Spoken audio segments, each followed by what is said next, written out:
Avez-vous fait ces constats que le club de masse à Kinshasa n'arrive plus à rivaliser face au club de personnes privées? Messieurs et dames, nous avons fait ces constats cette semaine et surtout en cette fin de la phase classique de la Ligue nationale de football pour remarquer que le Daring, Renaissance ou même l'AS Vita Club sont en difficulté devant le club géré par les personnes privées. Madame, Messieurs, bonsoir. Bienvenue dans ces samedis sports dont nous allons exploiter deux sujets. Le premier, c'est ce que je viens de vous énumérer et le deuxième, ça sera la situation au stade de Martyrs de la Pentecôte, cette grève qui a causé d'énormes dégâts sur le plan d'abord matériel et après sur le plan organisationnel au niveau de la Ligue nationale de football. Cela a fait baver la presse et surtout aussi la population qui aime suivre ou prendre la situation au premier degré. Nous sommes revenus sur cette situation pour en parler et surtout recadrer les choses, donner plus de lumière sur la situation afin de vous éclairer, raison pour laquelle nous avons invité deux personnes. D'abord, Patrick Bouéré, qui est devenu le chef coutumier de ces plateaux. Bonsoir, David. Patrick. Bonsoir, Joyce Moukaya. Bonsoir également aux amis téléspectateurs des Innov Télévision. Encore une fois de plus, un réel plaisir de me retrouver sur ces plateaux pour débriefer, parler de ces deux sujets magnifiques que vous avez choisis pour nous ce soir. En forme? En forme, très en forme. Au début de la semaine, oui, bien sûr. Justement, à la fin de la semaine, je pense que on va essayer de donner le meilleur de nous pour cette émission. Allez, Déo Matumona, bonsoir. Bonsoir Joyce, bonsoir à vos téléspectateurs. C'est encore pour moi un réel plaisir d'être là. La dernière fois où j'étais là, on a parlé handball. Handball, ouais. C'était avant la CAN, c'était l'année passée. Ouais, on était sous cette fièvre. Maintenant, on va parler football. Encore une fois de plus, grand merci, surtout de penser à moi. À chaque fois que tu penses à moi, je me dis, quand Joyce pense à toi, c'est que vous valez quelque chose. Ah, merci. Merci à vous, fidèles téléspectateurs d'Innov Télévision. Nous allons ouvrir notre soirée avec ces premiers sujets qui parlent de cette grève au niveau du stade de Martyrs de la Pentecôte. Les agents ont emporté avec eux le matériel nécessaire qui permette le bon fonctionnement du sport dans cette enceinte, même si la situation a été décomptée après. Mais avant, c'était la cata. On va suivre cet élément et on se retrouve juste après. Le stade de Martyrs de la Pentecôte traverse une crise sans précédent. Depuis 9 mois, ces travailleurs, privés de salaire, luttent dans l'indifférence générale. À bout de souffle, ils ont entamé une grève et, dans un geste de désespoir, ont déterré les poteaux du terrain. Ce stade mythique qui a vu tant de victoires est aujourd'hui le reflet de leur souffrance. Plongé dans les chaos après la coupure d'eau et d'électricité, le stade est devenu un lieu fantôme. Plus de pelouse entretenue, plus de vestiaires fonctionnels. Autrefois temple du football congolais, il est plus qu'un espace vide, figé dans les silence et l'oubli. Cette crise frappe aussi l'équipe nationale. Dans quelques semaines, les Léopards doivent y jouer des matchs cruciaux. Mais comment jouer dans un stade à l'abandon? Une délocalisation semble inévitable, privant joueurs et supporters de ce lien unique qui galvanise tout un peuple. Au-delà du sport, c'est un drame humain. Ces travailleurs qui ont consacré leur vie au stade sont laissés pour compte. Si rien n'est fait, le stade de Martyrs ne sera plus qu'une carcasse vide, un monument silencieux de l'inaction et du mépris.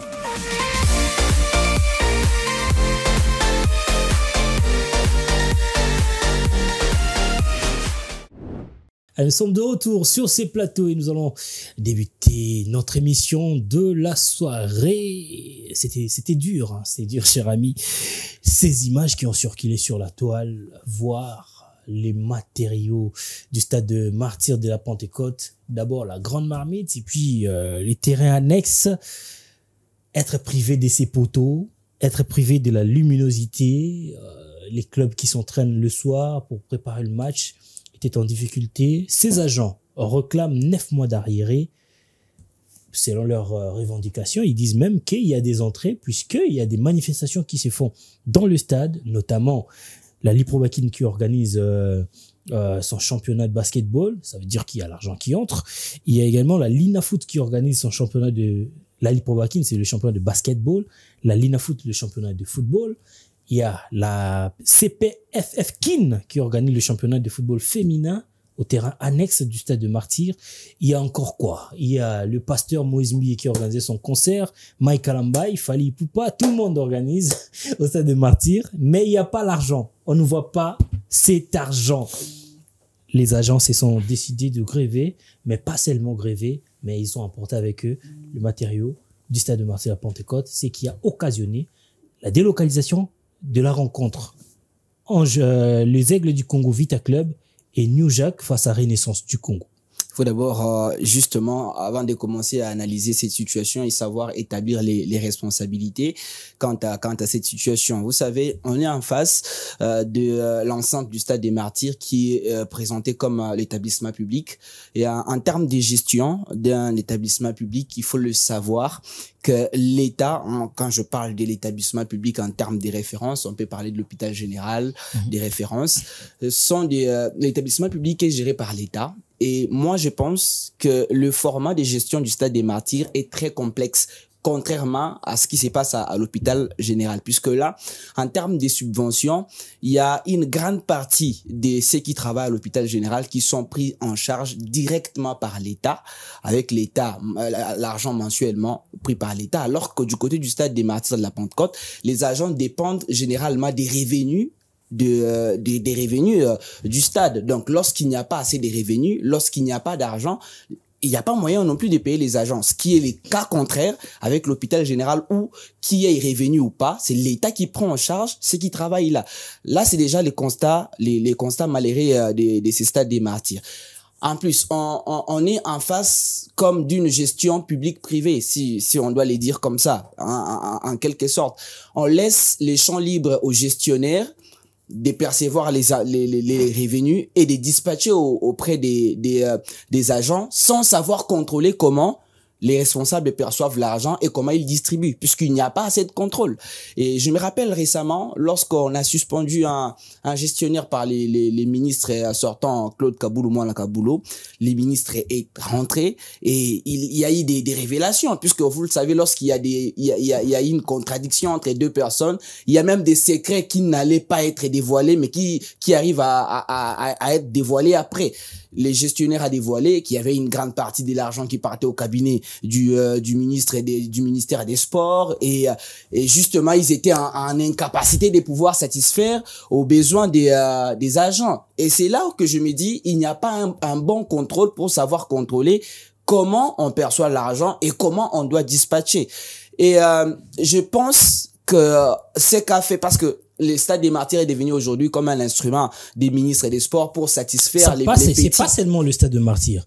Il y a tout le stade du pays, tout le stade qui appartient à l'État. Oui, bien sûr, mais là, on est en train de parler du Stade des Martyrs d'une manière particulière puisque les agents qui ont grévé... Les stades n'ont pas encore grévé. Oui, voilà. Donc, ceux qui ont grévé sont les agents du Stade des Martyrs. C'est là que je suis en train de me consacrer un peu plus particulièrement au Stade des Martyrs puisqu'on le laissait. Et je suis en train de me dire que le Stade des Martyrs est devenu comme un objet de satisfaction des ministres des Sports. Je deviens ministre des Sports, j'ai un petit, je te nomme comme gestionnaire du Stade des Martyrs et vas-y, tu vas te satisfaire et prends ce que tu voudras. Parce que là, en termes de gestion, il n'y a pas de sainteté.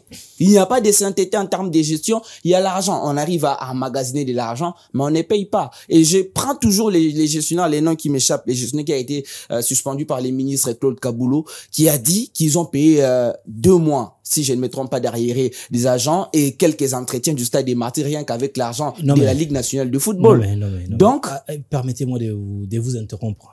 Souffrez un peu d'EO. Voilà.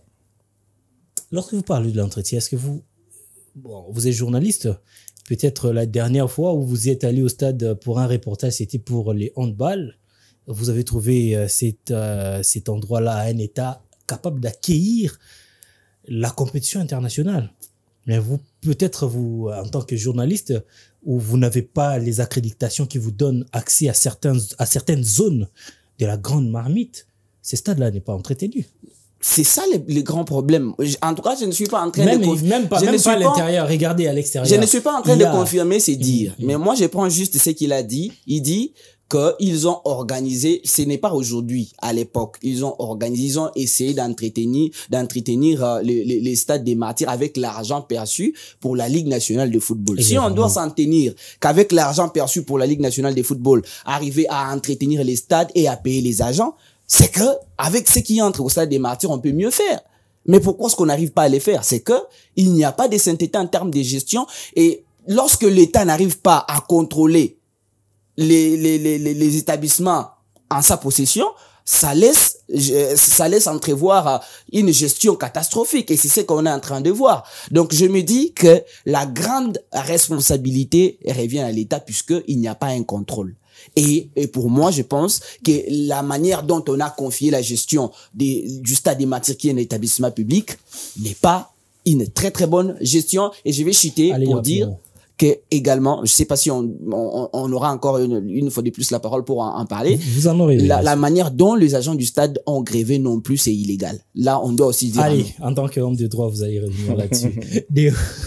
Deo Matumona, on va aller dans l'autre sens, bien sûr. Vous pouvez rebondir sur ce que l'ami Patrick a dit, mais nous allons aller aussi du côté de club parce que ce sont les enceintes qui permettent à ce que le football puisse être pratiqué et puis vendre l'image de notre championnat au niveau international.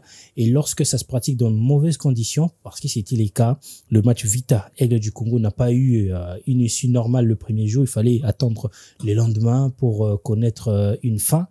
Pour cette rencontre, c'était catastrophique, puisque si on va aussi parler de ça, Tata Raphaël, on aura à prendre toute une éternité à parler de ces sujets. Mais il y a le club qui ont souffert. Le club qui souffre aujourd'hui, ce sont les mêmes qui n'ont pas d'infrastructure. L'État peut aussi faire quelque chose. Il y a des infrastructures au niveau local ici qui sont abandonnées, on peut le dire comme ça. Le stade du 24 novembre, qui aujourd'hui est géré par Darin Clomoto Apembe, et le stade municipal de Kitambo, et le stade Tata Raphaël, le stade de Martyrs, il y a des stades municipaux, Massina, partout à Kinshasa. Pourquoi l'État n'octroie pas la gestion de stades, comme il a fait avec le Daring, à d'autres formations, donné par exemple le stade du 20 mai à Vita Club, c'est le vélodrome de Kitambo à Renaissance, parce que c'est ces stades-là qui a vu Renaissance naître. Pourquoi ne pas faire ça au lieu de laisser le club être victime de certaines mégestions? Je vais répondre à votre question, mais permettez-moi de rebondir dans l'autre sens allez-y. à ce que disait Patrick, parce qu'il a pratiquement tout dit, mais moi je veux prendre l'autre paire de manches. Joyce, il faut qu'on arrive à être sérieux dans ces pays.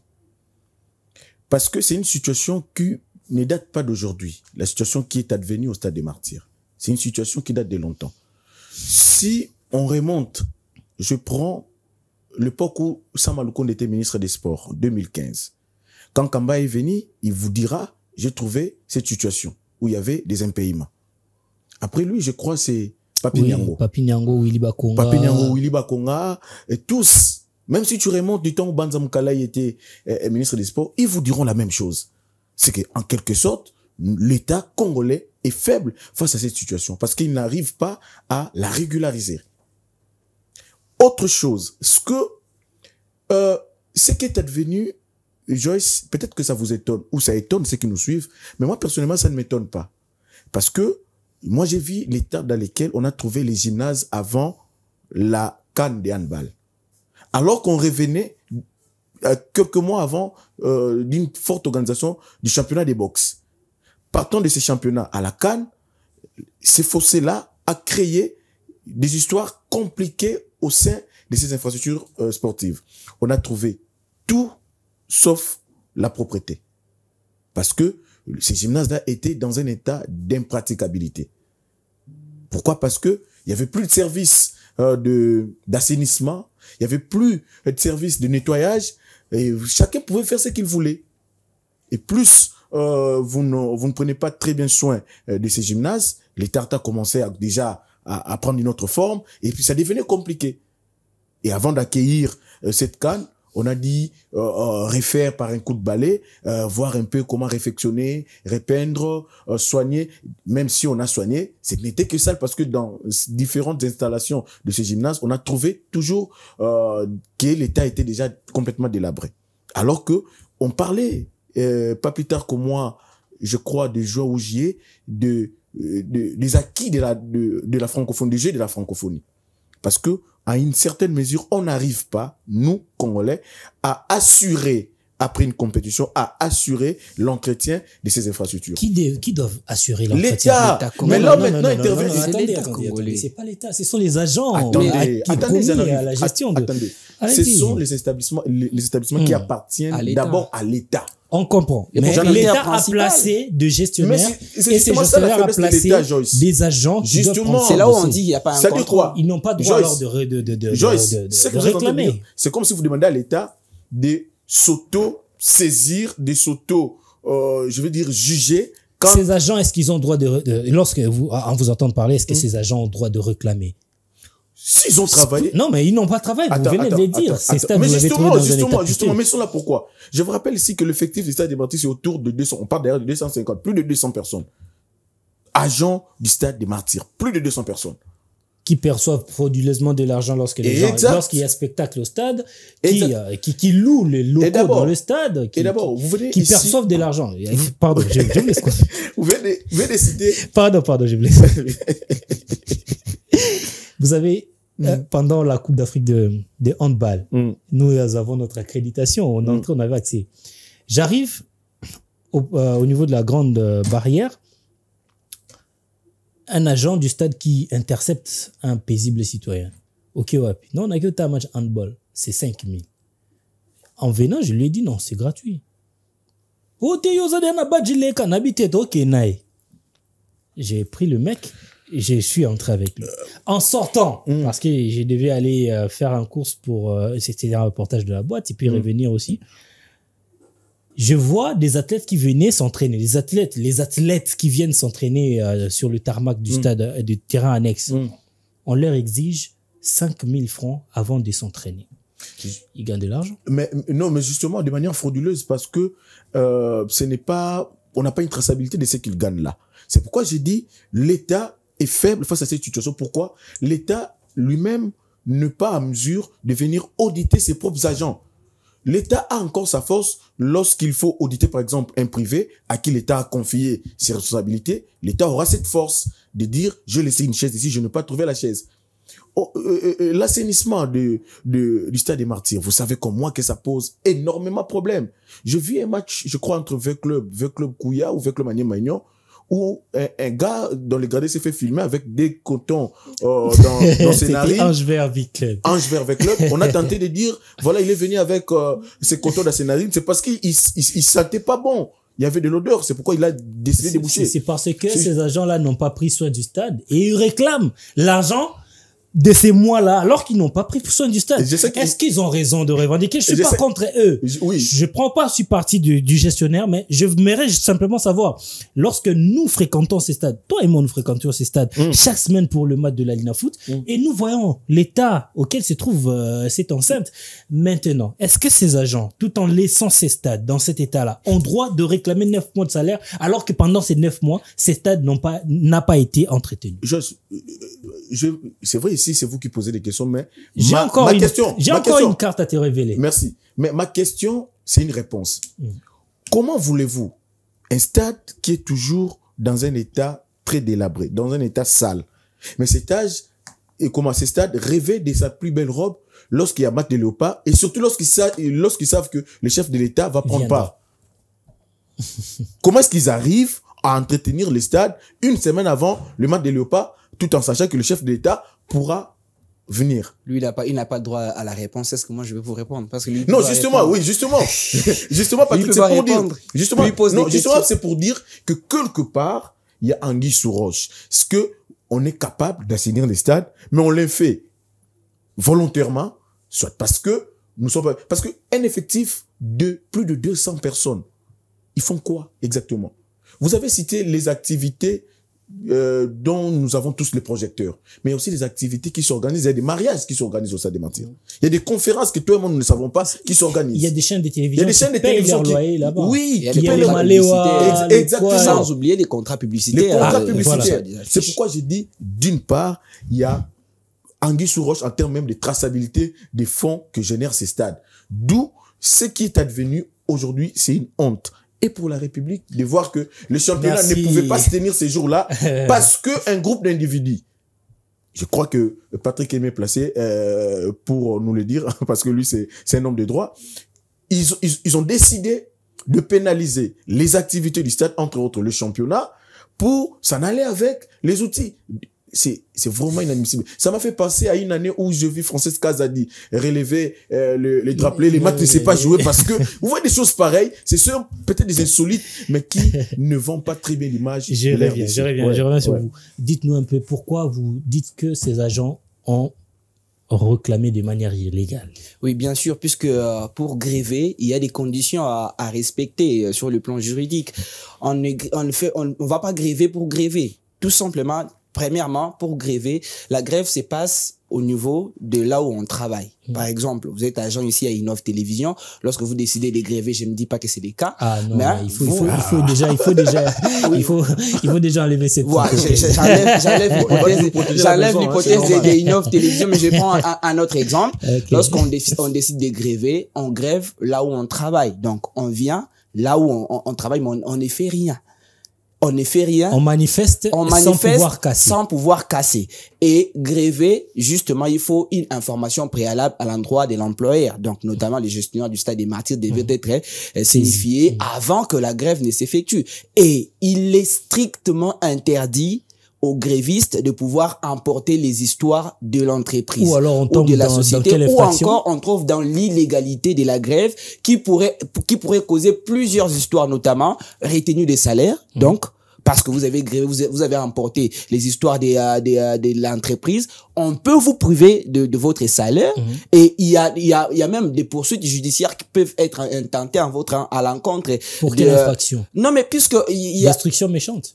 Entre autres destructions méchantes, des histoires appartenant justement à l'entreprise, et on peut vous poursuivre. Il y a eu des images pour ceux qui sont partis avec les histoires du stade. On a filmé, non? On a filmé ceux qui ont emporté les poteaux, les filets et tout ça. Donc ces gens-là peuvent être poursuivis. C'est de l'illégalité, notamment. Donc, moi, je pense que l'État congolais a une grande responsabilité dans tout ça. J'ai comme l'impression qu'on est en train de gérer les histoires de l'État avec la préprisme, si on doit les dire.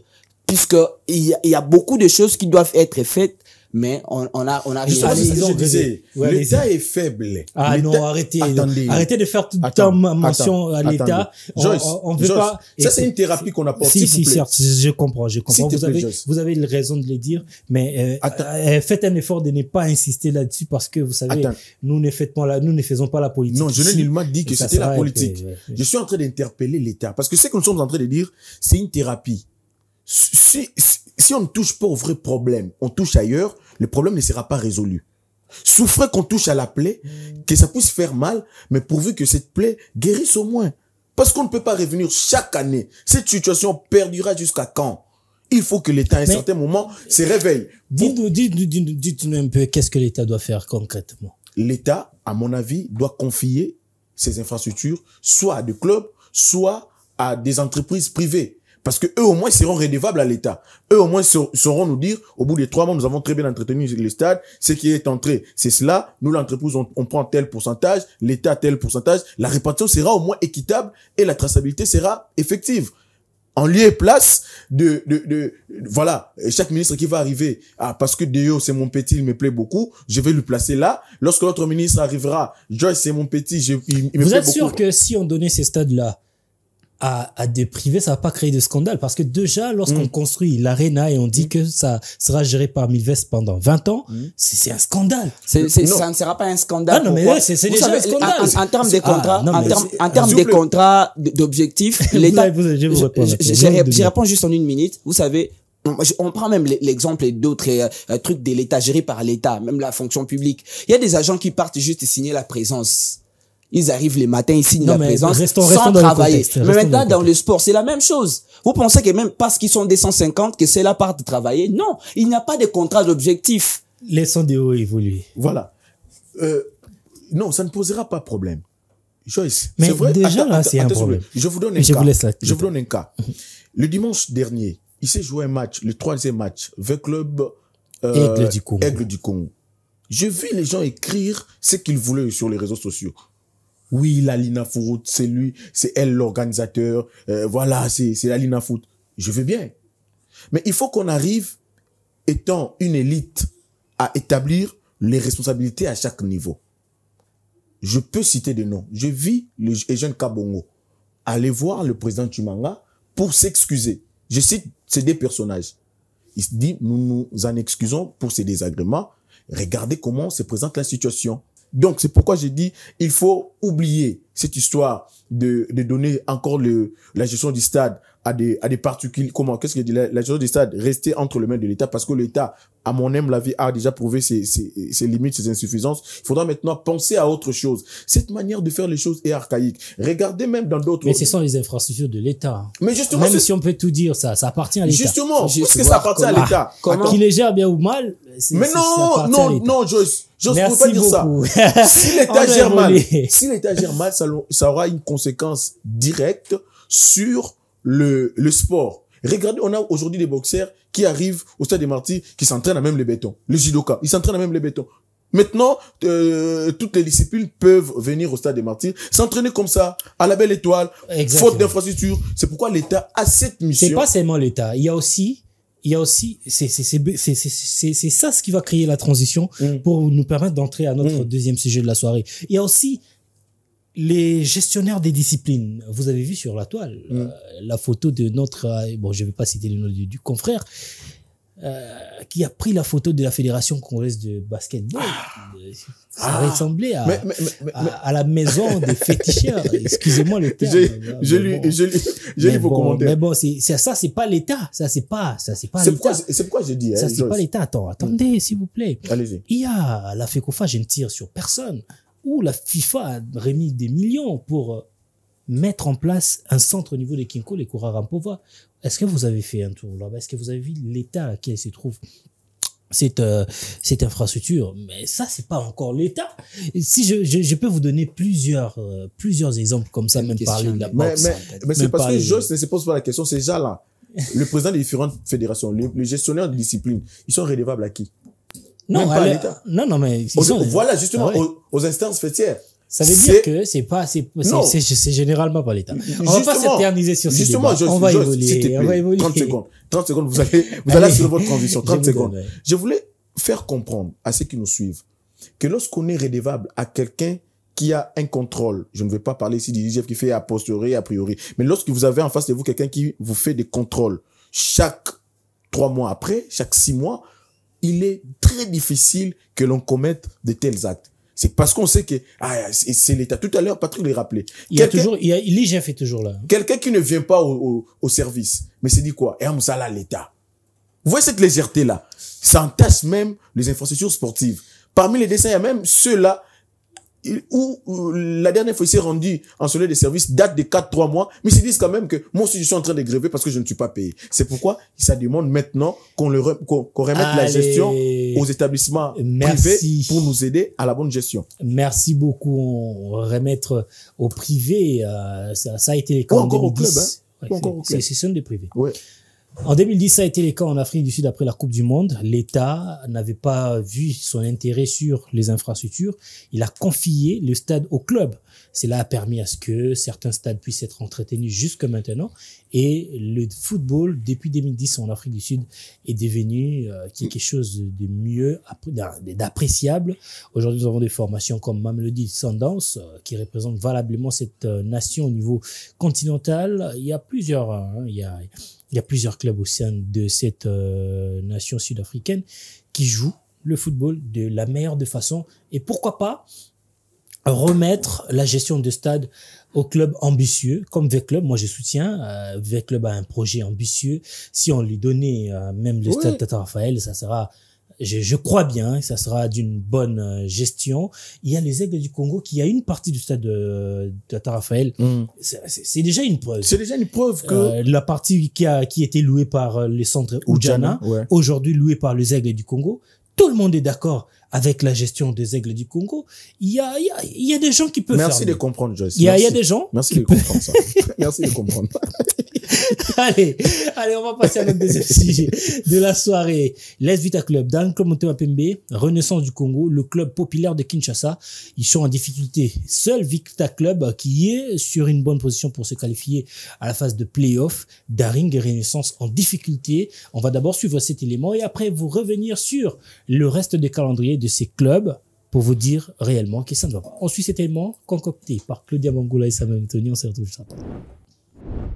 Loin de polémique, Kinshasa est en train de perdre ses géants. 2 saisons, oui, 2 saisons que Desampe et Renaissance pourront ne pas voir la phase des playoffs. Cette partie du championnat la plus prestigieuse où tout est mis en œuvre afin d'arracher les places aux interclubs de la CAF. 7e au classement de la phase classique dans le groupe B, l'OC Renaissance du Congo peut espérer se qualifier aux playoffs si seulement il réussit un sold-out pour les prochains matchs, notamment face aux Aigles du Congo, à l'AS Vita Club, au Desampe et à Céleste Football Club. Un escadron de la mort presque infranchissable pour les protégés de Willy Kindembe. De son côté, Desampe ne sait à quel saint se vouer. 12e au classement, soit avant-dernier. Les Tupamaros ne devront pas compter sur leur public pour les prochaines rencontres face à Maniema-Union, le Football Club des Aigles du Congo, l'AS Vita Club et Renaissance. Une suite très costaud, visiblement une mission impossible pour les Daringmen. Seul Vita Club, 4e au classement partiel, peut espérer les playoffs sans trop se soucier. Au vu de la situation, doit-on conclure que le football quinois n'est plus une propriété des clubs de masse? Les privés se sont impliqués de manière énergétique plus que les légendaires. Et Kinshasa, question mark.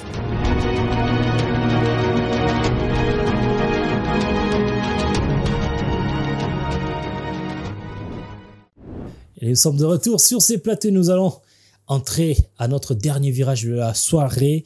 Nous allons parler de ces clubs populaires de Kinshasa en difficulté pour joindre la phase de play-off et s'ils seront en mesure de se qualifier. C'est la grande question. On va analyser un tout petit peu avec nos deux invités sur ce plateau. Avec le Daring Club Motema Pembe, on va prendre le OC Renaissance du Congo qui lui reste 4 matchs pour espérer se qualifier à la phase de play-off. Avec 18 points, les Aigles du OC Renaissance doit affronter les Aigles du Congo, V-Club, Daring Club Motema Pembe et Céleste. Le Daring Club Motema Pembe qui est un tout petit peu bas avec 16 points doit affronter 5 clubs pour le 5 derniers matchs de la phase classique. Il s'agit de New Jack, Maniema-Union, les Aigles du Congo, Vita Club et OC Renaissance du Congo. L'AS Vita Club qui est en position de se qualifier déjà pour la phase des playoffs, puisqu'il se retrouve à la 4e position, doit affronter pour ses 5 derniers matchs OC Renaissance du Congo, Daring Club Motema Pembe, Céleste FC, Rangers et Kouya. C'est difficile, hein, un tout petit peu compliqué pour surtout OC Renaissance et Daring Club Motema Pembe. La famille Imana, Renaissance a quitté Daring parce qu'il y avait cette question de mégestion, cette question de désordre, cette question où on voyait il n'y avait pas de vision pour cette grande formation. Mais après avoir créé OC Renaissance jusque maintenant, cette grande vision qu'on attendait de cette formation, on la voit pas. Daring est resté stagnant, Renaissance stagnante, rien ne marche. Aujourd'hui, nous voyons les clubs gérés par le privé avoir beaucoup plus de force que les clubs qui ont aujourd'hui la masse ou le public. J'aurais tout d'abord, d'une manière générale, la même réponse que lors de la première question. C'est les formats de gestion qui posent problème pour les clubs des masses, comme vous aviez dit. Je prends l'exemple. Comment va supporter? Bien sûr. Comment expliquer que Vijay Etimanga, qui était longtemps président du Daring Club Motema Pembe, n'a pas pu redorer les Daring Club Motema Pembe, mais qui réussit actuellement avec brio. Peut-être sa politique, peut-être sa politique. J'ai une réponse par rapport à ça. Ouais, qui arrive à briller avec les Aigles du Congo. Mais la réponse est simple. Le football, aujourd'hui, a changé des connotations. Aujourd'hui, le football est devenu un business. Je dépense de l'argent, j'achète les joueurs, je dépense pour mon club pour qu'après, je puisse bénéficier de l'argent investi. Je n'investis pas pour investir. Puisque aujourd'hui, avec les Aigles du Congo, Vijay Etimanga peut investir tout ce qu'il a comme argent. Si ça ne tient pas, il dit, bon, demain, je vais vendre les Aigles du Congo. Je vais proposer les Aigles du Congo à n'importe qui et je peux me faire rembourser l'argent dépensé. Mais ce qui n'est pas le cas avec les Daring Club Motema Pembe. Aujourd'hui, par exemple, pour Paul Kassembeli, qui est en train d'investir de l'argent pour le Daring Club Motema Pembe. Mais lorsque ça ne tient pas, il n'a pas la possibilité de prendre les Daring Club Motema Pembe pour les vendre et se faire rembourser de l'argent. Donc, il y a une différence entre les Aigles du Congo où quelqu'un dépense son argent et c'est les business, et les Daring Club Motema Pembe où on fait avec l'amour du club, avec justement l'honneur, sans avoir justement à bénéficier de quelque chose, alors qu'aujourd'hui, le football est devenu un business. Comment rivaliser avec les clubs qui mettent des moyens? Parce que le dernier club Motema, il ne viendra pas mettre tout ce qu'il a comme argent, comme les Aigles du Congo. Avec les Aigles du Congo, Vidi peut dépenser tout ce qu'il voudra. Mais avec les derniers clubs Motema Pembe, Kasembele ne mettra pas tout son argent avec ses clubs. On parle des clubs de masse. Voilà là où les supporters qui se réclament propriétaires du club doivent intervenir. Puisqu'on l'a dit, les derniers clubs Motema Pembe étaient un club de masse. Mais quelle est la partie des supporters? Que restait-il encore de ces Daring? Quelle est la partie des supporters? Que restait-il du Daring Motema Pembe? J'étais au stade lors du dernier match de Daring face à Ange Vert. Je pouvais compter les supporters à bout de doigts. Je dirais aujourd'hui même que Renaissance a plus de supporters que un club de Daring, football marche avec de l'argent. Un club de football marche avec l'ambition. On le disait tantôt sur ces plateaux. À l'époque, avec les Daring Club Motema Pembe, on quittait la maison pour aller voir un joueur. Moi, je me rappelle quand on était encore petit, on s'est donné derrière des surnoms de joueurs du Daring Club Motema Pembe, de Vita Club. Je me disais, moi, je suis Mouiningidi. Je suis tel joueur. Parce que ces joueurs-là nous ont fait rêver à un certain moment. Mais aujourd'hui, regardez V Club. Regardez Daring Club Motema Pembe. Regardez Renaissance. Quel est ces joueurs-là quand un gamin à la maison peut se dire, moi, je vais me surnommer tel joueur? Il y en a plus. Pourquoi? Parce que aujourd'hui, ceux qui dirigent ces clubs-là ne peuvent pas dépenser énormément de l'argent pour acheter des grands joueurs, puisqu'ils savent qu'en termes de business, aujourd'hui, ils n'auront pas à gagner après. Mais ce qui n'est pas le cas pour les Aigles du Congo, ce qui n'est pas le cas pour le club de Lubumbashi, d'ailleurs, que vous aviez donné l'exemple lorsqu'on était en train de parler en coulisses. Donc, je pense qu'aujourd'hui, les formats de gestion de ces clubs-là, les Daring Club Motema Pembe, l'AS Vita Club, l'OC Renaissance du Congo doivent changer. Si on veut que ces clubs-là puissent émerger, on doit d'abord commencer par changer les formats de gestion de ces clubs. La beauté de playoff, c'est aussi voir ces clubs de masse se retrouver lorsque on voit un match Mazembe Daring, Mazembe. On connaît d'ailleurs la température qui existe lorsqu'il y a ces duels entre Daring et Mazembe. C'est cette beauté-là qu'on veut revivre. Puisque ça se réclame club des masses, les supporters doivent se prendre en charge, savoir comment changer les modes de gestion, être par exemple actionnaire majoritaire du club. Merci. Au lieu de laisser la place à ceux qui ne peuvent pas dépenser leur argent avec amour pour ne pas en bénéficier au retour. Pourquoi ne pas arriver à cette mutation? Parce que le privé ont prouvé qu'ils pouvaient mieux faire. Pourquoi ne pas le faire comme ça? Avec les Aigles du Congo, on voit la gestion sous une vision de Vidi Chimanga. Il place à la tête pour conduire cette vision un manager, Junior Kiakou, qui est en train de faire un travail très appréciable. Et ça marche très bien. Junior Kiakou manage et puis ça va. On voit, il y a les Aigles du Congo, les Anges Verts, qui a aujourd'hui le vivier du football actuellement, avec un effectif vraiment des bons joueurs, des Moukoko, des Katungulu, des Talassi, des Benkiki qui revient de Renaissance, des très bons joueurs. Mais c'est une équipe qui appartient à un privé. Lorsqu'on regarde Vita Club, peut-être il y a des bons joueurs là-bas. Peut-être c'est une mauvaise politique, je ne sais pas. Il n'y a pas de bons joueurs. Lorsque on regarde Daring Club Motema Pembe, peut-être il y a aussi des bons joueurs, mais peut-être ils ne sont pas aussi motivés. Lorsqu'on regarde Renaissance du Congo, peut-être il y a aussi des bons joueurs là-bas. Peut-être ils ne sont pas également motivés, mais la mort de ces grandes formations va en quelque sorte tuer l'ambiance du football. Ce club porte en eux le germe de sa propre destruction. Aujourd'hui à Kanda. Oui, mais oui, quand le club de masse commence à s'écrouler comme ça, je ne peux pas me taire quand même, cher Joyce. Ces clubs portent en eux le germe de leur propre destruction. Pourquoi? Parce que quand vous regardez pour la plupart de ces clubs, le problème commence d'abord en interne. Et puis, il y a maintenant une incidence logique sur le terrain, sur le FDG. Il y a un sérieux problème. Mon ami a parlé du problème lié peut-être à la gestion du club, hein, au mode de gestion. Moi, je parlerai plutôt aussi de la gestion des ambitions. Souvenez-vous, puisque nous parlons du président Chimanga, quand il est venu à Daring, il a dit, laissez-moi 3 ans, organiser les clubs dans 3 ans. Est-ce qu'il avait mal géré? Attendez, j'arrive. Donnez-moi 3 ans.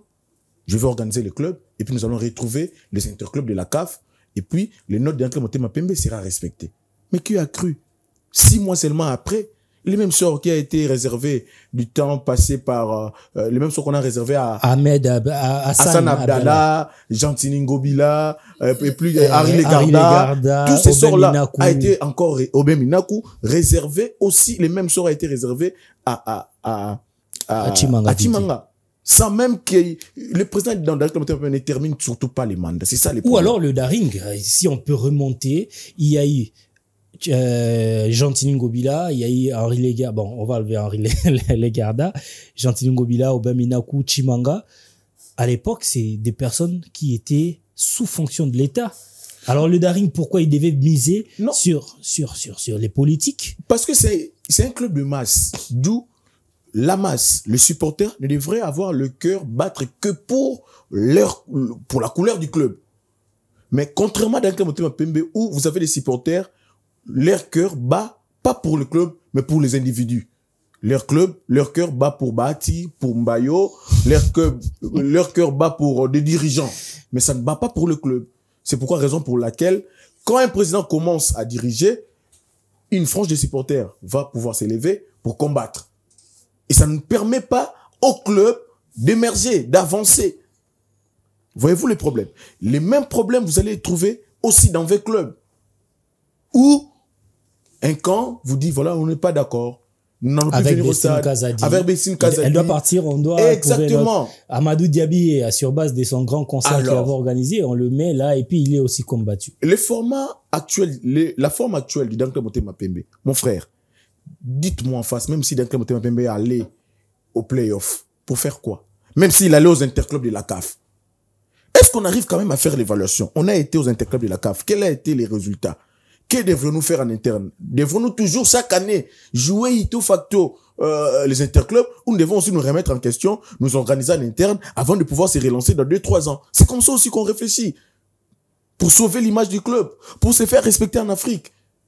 Mais chez nous, lorsqu'on échoue en Ligue nationale de football, on trouve que c'est l'hécatombe, ça pouvait pas arriver, donc on doit aller chercher une place africaine au niveau de la Coupe du Congo. On doit ito facto être, mais vous y allez pour faire quoi? Ici, d'abord, au pays, il se pose un problème. Quand vous y allez aux interclubs de la CAF, antiseptique et même si vérité. Parce que là, on ne triche pas. Là, maintenant, vous sortez vos vraies performances et vous êtes ridicule. D'où il faut réfléchir en interne. Que devons-nous faire? Aucun de ces clubs aujourd'hui va vous dire son ambition claire. Vous jouez pourquoi? Le club joue pourquoi? On ne sait pas. L'entraîneur dit, on n'est pas obligé d'être premier à la phase classique. On joue pour une place au niveau du play-off. Mais au niveau du play-off, on joue pourquoi? Pour quelle ambition? Parce que pour les supporters, chaque année, le club doit rafler un sac. Mais est-ce qu'au niveau des dirigeants, c'est aussi ce qui traverse leur esprit? On va dire que le coach Amadou, et comment il s'appelle? Les présidents. Non, Amadou le coach. Dabo plutôt rejoint le Marocain qui était là. Lorsqu'il dit, il cache quelque chose en quelque sorte. Il y a un problème. Moi, je l'ai dit, les gens m'ont traité de tous les noms d'oiseaux. Hein. Moi, j'ai dit, le club a véritablement un problème d'ordre structurel interne. Raison pour laquelle tout le monde communique dans le club et c'est à l'emporte-pièce. C'est pourquoi les supporters ne comprennent pas. Pour les supporters, nous devons être premiers dans la phase classique, nous devons aller au play-off. Et lorsque les résultats sont contraires, comme retombez, vous avez des casses. Vous avez des frustrations au niveau du club. Tel doit partir, tel doit rester. Pourquoi? Parce que dès le départ, on n'a pas bien communiqué. Nous jouons pourquoi? Voyez-vous? Donc, c'est pour dire que moi, j'ai eu à poser la question de manière anecdotique au coach Dabo lorsqu'il jouait Renaissance, 1-0 but de Kangalombo. À la conférence de presse d'après-match, j'ai dit, coach, vous avez pris 3 semaines pour préparer cette rencontre. Mais qu'est-ce qui fait que l'attaque ne carbure pas? Il dit, mon frère, j'ai des attaquants, mais je n'ai pas de fin buteur. Pourquoi à cet âge-là, je ne vais plus les apprendre comment on marque le but? Je certes des attaquants, j'ai la mission de le faire évoluer, mais je n'ai pas de fin buteur. Vous comprenez que même dans les recrutements, il y a eu un problème. Il a eu le temps de recruter, de renforcer son équipe. Non, Dabo n'a pas recruté. Non, mais en janvier, il a rappelé Bangala. Il a rappelé Bangala. Joyce, vous savez, quand on recrute toujours à horizon X années. On recrute pas pour 8 mois. Là, vous n'êtes plus dans le plan. Justement, c'est pourquoi j'ai dit, soit on recrute pour sauver l'image du club, Soit on recrute pour gagner des sacs. Et lorsqu'on veut recruter pour gagner des sacs, on recrute toujours à horizon, soit à court, soit à long, soit à moyen terme. Je recrute en 2025 pour qu'horizon 2026, je gagne un sac. Mais c'est pas qu'au moment où je recrute, icto facto, je dois gagner un sac. C'est là où maintenant je dis, il y a une sorte de décadence entre ce que le dirigeant pense et ce que les supporters comprennent. Donc, il faut maintenant harmoniser les vies, les mettre dans un même diapason pour faire comprendre aux supporters que même si le club ne joue pas les playoffs, même si mon thème m'appelle mes Renaissance ne joue pas les playoffs, comprenez que dans le plan, nous sommes en train de nous organiser pour nous bonifier dans l'avenir.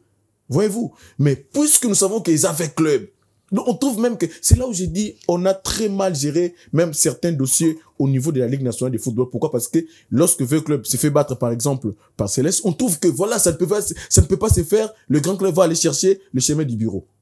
Pourquoi? Parce qu'on trouve que le club pour la nengenini, il m'en a pour la nengenini. Or c'est normal, ça peut arriver en football. Lorsque vous perdez, remettez-vous en question.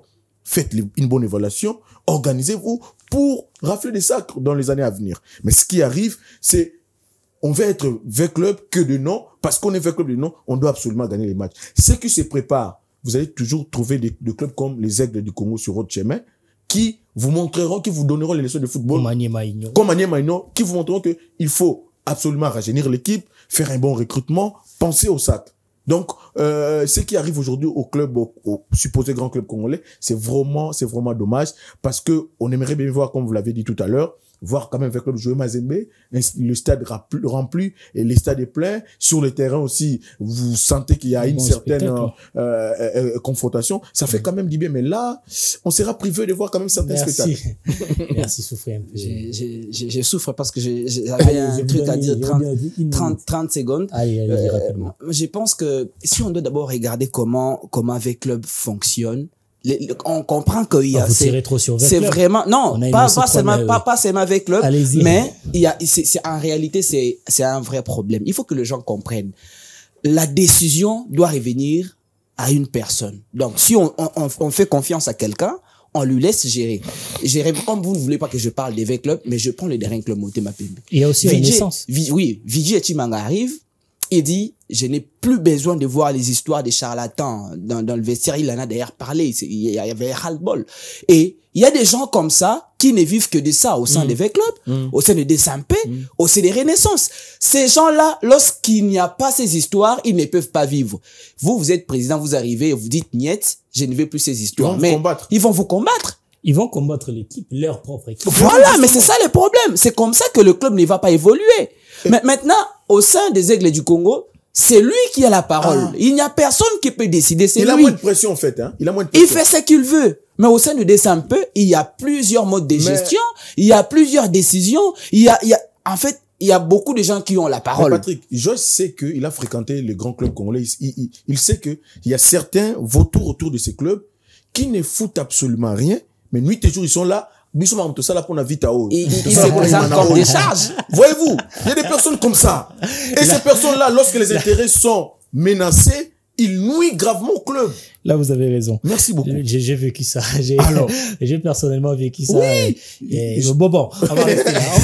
Moi, je savais pourquoi je vous ai pris pour exemple. Parce que on va rester là. On va rester là. C'est un grand dossier, mais nous n'aimerions pas également voir V-Club, Daringou, Renaissance. Ça fait très mal. Ça fait très mal. Parce que là, avec la bénédiction du patron des Innov, j'ai repris le chemin de stade pour essayer de faire quelques reportages. Je suis surpris, parce que la dernière fois où moi je suis allé au stade, c'était un match Renaissance V-Club. Le stade était presque rempli. Archi-comble. Mais je reviens voir un match Renaissance DSMP, je vois quelques 2-3 supporters de Renaissance en train de chanter. Le meilleur supporter d'ailleurs de cette de la Lina Foot, parce que c'est des supporters qui créent, qui chantent pendant le match jusqu'à la fin du match, et ils sont fair play. Je déplore un tout petit peu les comportements de V-Club, des supporters V-Club et de Daring. Avant le match Magné-Maignan contre V-Club, le match 1 but partout, le supporter qui vient au stade avec un seul objectif, créer le désordre après le match. Si seulement Vita Club perdait face à Magné-Maignan, ça c'est pas bon. Ou alors le Daring qui tu perds un match et puis qui chantent des chansons Problème d'ordre hostiles. communicationnel. Il y a la grande commission C'est des ça, en supporters. fait. Préparez vos supporters. Dites-leur que, monsieur, on peut perdre cette rencontre. On est en train de nous bonifier. On est en train de travailler les contenus pour vous proposer mieux. Mais lorsque vous arrivez, on est déjà arrivé au sommet. Voilà, on devrait absolument. Et ces discours-là fait en sorte que lorsque les résultats sont contraires, pouf, vous avez des désordres, des casses. J'aimerais finir ce que je disais. C'est le Merci. supporter qui entraient au stade. Hein? Je veux dire ça, Lingala. Quand on a un stade, Namakanisia, Kobuka. Kobuka na suka match qui vit à Poli. Curieusement, ces supporters n'ont pas payé leur billet. Malheureusement. Côté c'est vite à Mongoté. Mais lingi, côté la vite à sanction naba benga oni ba amende. Club des masses. Et ça sera au président de payer le pot cassé. C'est pas comme ça que ça doit évoluer. Laissons le temps à tous ces dirigeants de mieux diriger. On est arrivé à la fin de notre émission. On va se dire au revoir. On n'a plus d'autres conclusions à mettre sur ces débats. On va se revoir la semaine prochaine avec le même plaisir pour un tout nouveau numéro. D'ici là, portez-vous bien. Ciao.